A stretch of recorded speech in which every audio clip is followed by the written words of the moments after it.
একদিন রাসূল সাল্লাল্লাহু আলাইহি ওয়াসাল্লাম এসে বললেন, দেখেন আমার বুকের মধ্যে যেন কি হয়ে গেছে। স্বাধীনতার সার্বভৌম থেকে হেফাজত করতে সবাই বলে আমি ওয়া আলাইনা ইল্লা ওয়ালাকে আমরা সুন্নাত করতে পারি।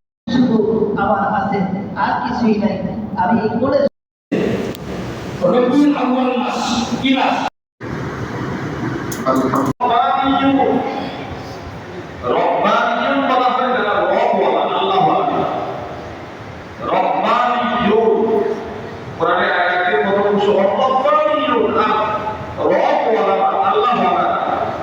ওয়াল আহবার হিব্রুদের জবান اللهم آمين وآخر دعوانا أن الحمد لله رب العالمين جناب الإسلام